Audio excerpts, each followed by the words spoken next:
Hello, everyone, and welcome to the NFL Player Prop Show for Championship Sunday, January 24th, 2021. My name is Dylan Bird, here once again on Sal Vetri's YouTube channel, and we have 8 prop bets to talk about today for the 2 games that are going on Sunday. Went 6-6 in props last week between the props that were in the video, plus the picks that I added on my Twitter account. And speaking of my Twitter account, be sure to follow me at sports_bird. That is where I will add props, subtract props, put one in for another, depending on what happens with the injury report, what happens on any kind of news before. So be sure to be following me there for updates while I may add picks there. In addition, be sure to like this video and subscribe to this YouTube channel. It really helps me out. It really helps Sal out. Also, I have my own personal YouTube channel, SportsBird.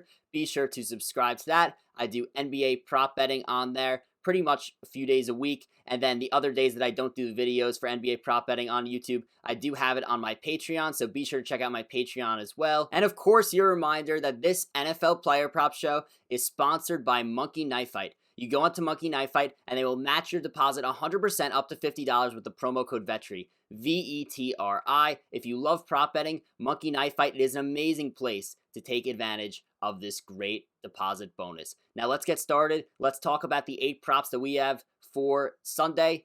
Look, there are 2 amazing games. Obviously, Rodgers, Brady, Mahomes, Allen. I think any way you get the Super Bowl will be exciting. Obviously, personally, I am rooting for, as a non-fan of these 4 teams, I'm rooting for Mahomes, Rodgers. I think it would be the best Super Bowl quarterback matchup of all time. Just would be absolutely unbelievable. That being said, any way the Super Bowl happens will be very entertaining. We got Packers, Bucks, and then we got Chiefs, Bills. Just got word that Patrick Mahomes will be playing on Sunday. That was pretty expected, but official news, he cleared concussion protocol, so great to see. Now let's get right into the props, and for the first one we're going to talk about, we're going to stick to this Packers-Bucks game first, and we're going to talk about Leonard Fournette's receiving yards total, which is at over-under 22.5 in this game against the Packers. So Leonard Fournette, he was the backup for most of the year behind Ronald Jones, and he wasn't getting a lot of touches, but then that one injury happened with Ronald Jones against the Washington football team. He didn't end up playing because of a quad injury, and that quad injury has been lingering for Ronald Jones. We did see Leonard Fournette get a lot more touches than Ronald Jones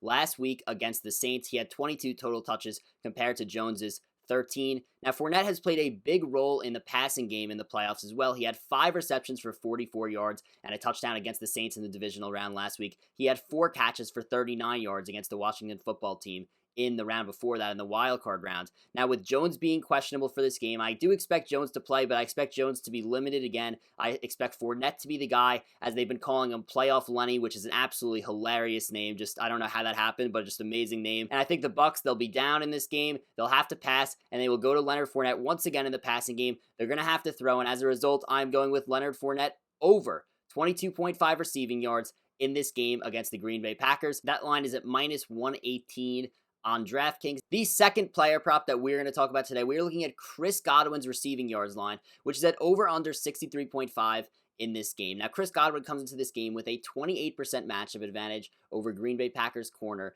Chandon Sullivan, according to Pro Football Focus. That is the second highest on the slate this week for a wide receiver against the corner. Now, the Packers rank 11th in the pass rush, 3rd in coverage, and 7th in opponent passing yards per game at 216.9.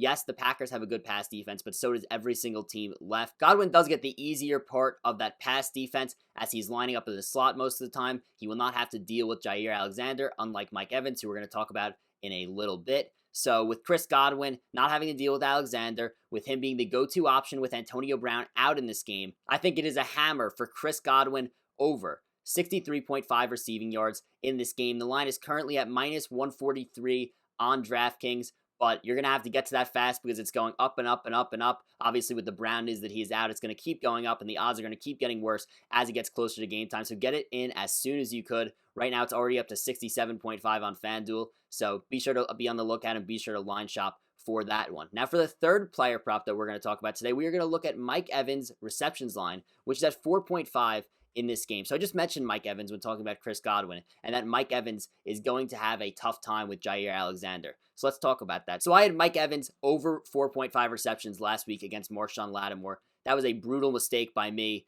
Mike Evans cannot play against Marshawn Lattimore to save his life. I will never make that mistake again. He only had 1 catch last week for a 3-yard touchdown. Marshawn Lattimore absolutely destroys Mike Evans every single time. So now we're going to talk about the matchup with Jair Alexander here. The last time these two teams played in week 6, Jair Alexander, he shadowed Mike Evans on 76% of the routes. Evans was held to 1 target and 0 receptions when guarded by Alexander.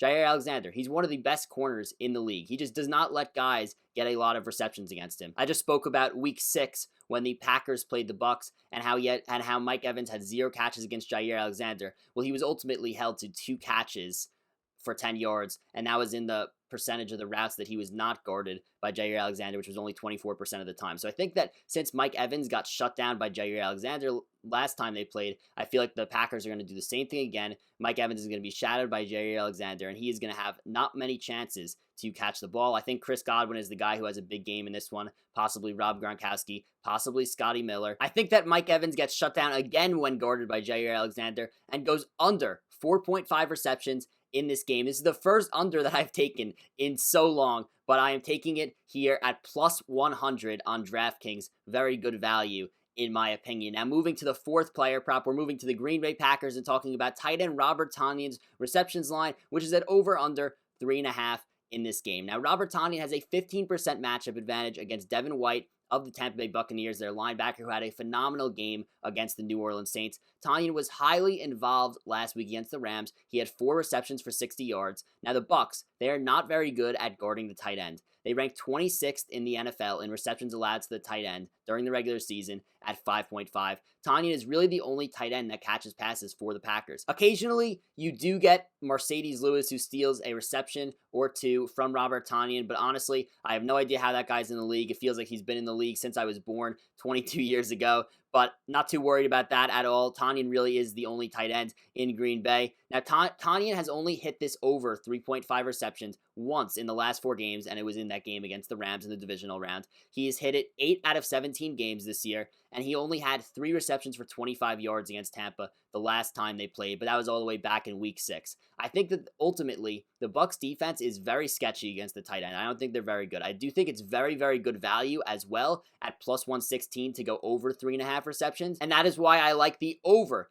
3.5 receptions in this game for Robert Tonyan. Additionally, the Bucs ranked 20th in the NFL in yards allowed to the tight end during the regular season at 54.2, so I don't mind him to go over 32.5 receiving yards as well, but I am sticking with the receptions because that is the stat that the Bucs are worse against the tight end. Now moving on to the 5th player prop that we are going to talk about today, we have Davante Adams receptions total at over-under 7.5 in this game. Now, Adams comes into this game with a 10% matchup advantage over Carlton Davis of the Tampa Bay Buccaneers. Now, this is almost an auto bet for me on the over every single week at this point because of how much he's targeted and how good he is. During the regular season, Davante Adams ranked 4th in targets at 149. That's 10.6 per game. He ranked 1st in target share at 34.1. He ranked 2nd in receptions at 115. That's 8.2 per game. He also had 9 for 66 last week on 10 targets. Now, in the first game against the Tampa Bay Buccaneers, he only had 6 receptions for 61 yards. However, that was just a few games after he had returned from injury.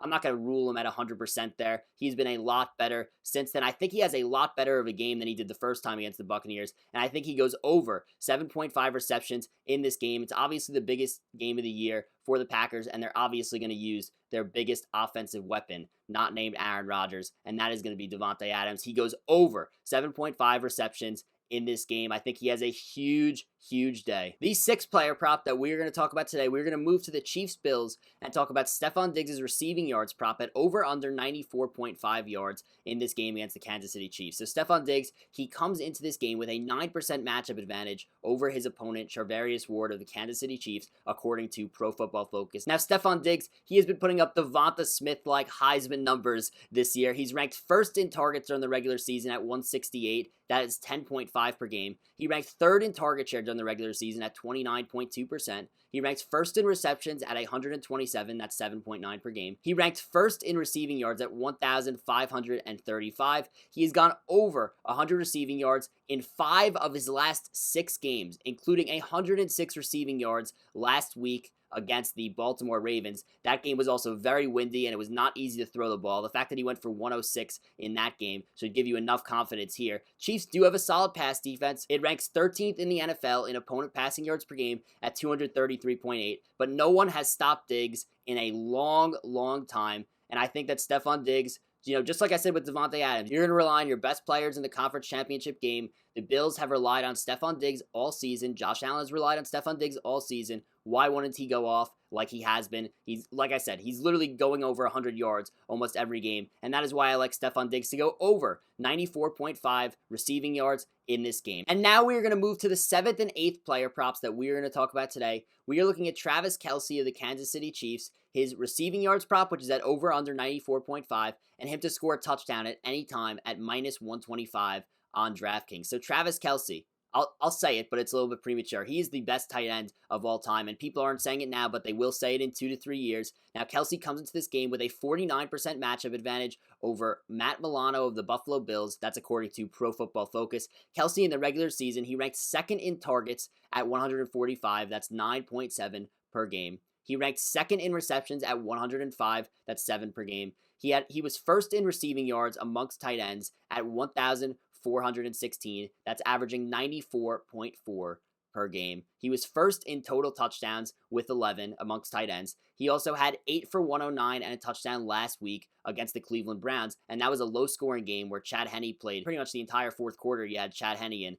and Travis Kelce still going for 8 for 109 and a TD in a game that was only 22-17. Kelce has scored a touchdown in his last 5 games and has scored a touchdown in 7 of his last 9 games. Now, the first time that the Chiefs played the Bills this season, Kelce had 5 receptions for 65 yards and 2 touchdowns in that game. The Bills are allowing 6.1 receptions and 64.3 yards per game to tight ends this season. That is pretty bad. They've also allowed 9 touchdowns to tight ends this season. So the Bills cannot defend the tight end, and they're going against the best tight ends, who I'm calling the best tight end of all time. Certainly the best tight end in the NFL right now. I think Kelce has a much better receiving day than he did against the Bills earlier in the season in terms of receptions, in terms of yards. And I think he also catches a touchdown in this game, and I think he hits his over 94.5 receiving yards in this game. And like I said, I'm also betting him to score a touchdown at minus 125 on DraftKings. And that's a wrap for the NFL Player Prop Show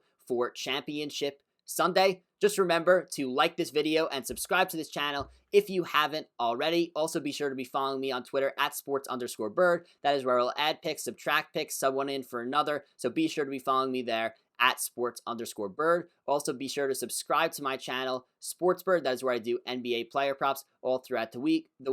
Be sure to be checking out my Patreon, which I do NBA player props on Tuesdays and Thursdays, and then whatever I don't do on Patreon, I do on my YouTube channel. So be sure to check that out as well. Goodbye, everyone, and good luck with your prop betting for Championship Sunday.